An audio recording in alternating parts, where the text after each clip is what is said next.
this is Jamie with TableTalk Northwest, and we're at Willow's Lodge in Woodinville. I'm here with Chris Gorman of Gorman Winery. Chris is, Chris, you're just on fire in the wine industry these days. I am in Fuego right now. In Fuego, do you have a wine named that? There is a wine called In Fuego. Okay. I used to sell it, but no, I don't make it. Yeah. Well, this is a really special event north of 95. All of the wines here tonight are scored 95 and above. From which publications? I believe it's Wine Enthusiast, Wine Spectator, and Robert Parker. Okay. So, could be Wine and Spirits. Hopefully it is, because we're friendly with those guys too. Okay, but good. I think it's those primary wines. Well, there's a lot of controversy about, whether wineries should submit their wines for scores. Some people feel very strongly about it. Other people don't want to do it. I think the consumer appreciates it because they're vetted wines. What is your opinion? Obviously, scores mean a lot. What do they mean to you? Well, first off, the disclaimer is that they don't make the wines any better. Like a 95-point wine to some person could be an 85 or a 75 to somebody else. Right. It does one awesome thing as a small business owner. It helps them sell a little bit better. And we don't go out to make 95-point wines. We're glad that it gets it, but I mean, it's not like there's a formula for doing it. And some people would actually argue that, but I don't believe there is. I've made wines that I thought, this is it. This is the crowd pleaser, but it's not.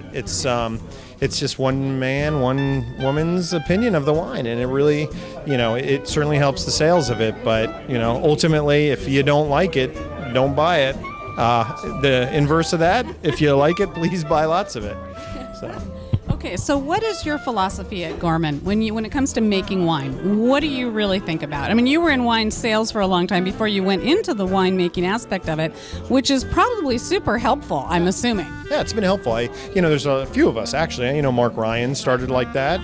That's where we became pretty good friends. But I don't know. I mean, I started making wine without knowing how to make wine. I truly just did it as a hobbyist. I didn't go to school. It's been great. It's been a good one, and I had the best job in the wine business. Probably better than what I do now. I mean, when I was selling wines, I was traveling the world. I was meeting winemakers. I was asking questions that they would answer. They don't answer those kind of questions for me anymore, but you can ask very pointed questions, and they will tell you how they make wine. And I was interested, and I hobbied. In my garage. I mean, I stole some fruit from Lake Hole one year, and I made about a half ton. And one year I stole about 2 tons from Eric Dunham, who I represented at that time. Did you really steal it, or did you borrow it? I'm not sure I paid him, so that's technically stealing.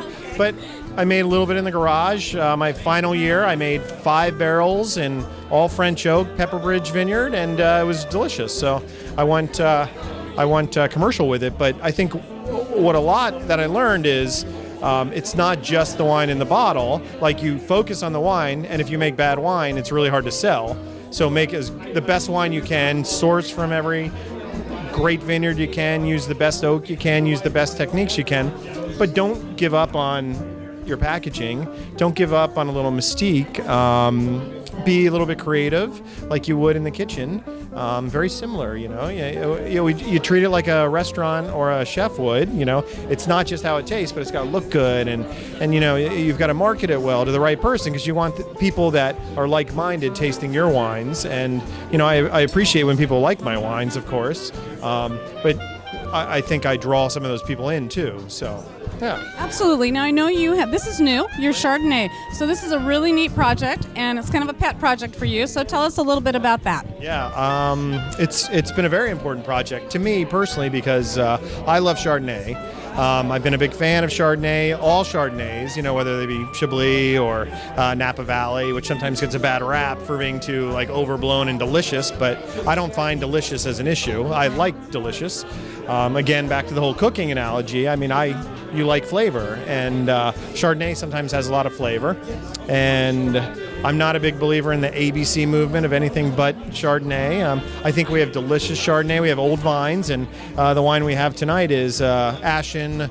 We're doing, Kestrel. So the 1972 plantings of the Wente clone on Kestrel. So the oldest producing Chardonnay vines in Washington State. So kind of important to me. I also make wine from Celilo Vineyard down in Underwood Hill, kind of the Columbia Gorge area. Awesome fruit. Beautiful area, probably the most beautiful area to get grapes from. in Washington State, in my opinion. And that's 73 plantings, all managed by the same guy for the last 38 years. So to me, it's very historical, and we're approaching these very old world. You know, we're not inoculating with yeast. We're not using inoculation for ML. A lot of stirring, a lot of botanage of the barrels, and we make it very naturally. You know, very low sulfurs and very old kind of, you know, I hate to throw around the organic word, but these are very sustainable vineyards that I'm buying from. Even the Connor Lee, which is the newest batch of vineyards, is salmon safe in Washington State, which is a good thing. Very good. Well, I am really excited to try it. I haven't tried it yet. It was just released, I think, recently, right? Okay. Well reviewed months before we ever released them, so it's kind of the backwards way of marketing, but it certainly has helped kind of create a little pizzazz about the wines, and hopefully we're the only white wine in the room tonight, so hopefully we're busy. Well, we need to get out of here so that you can talk to some of these people. Thank you so much, Chris. They're just waiting to taste the Ashen Chardonnay here at Gorman Winery. 40 deep. Thank you for joining us. All right, thank you.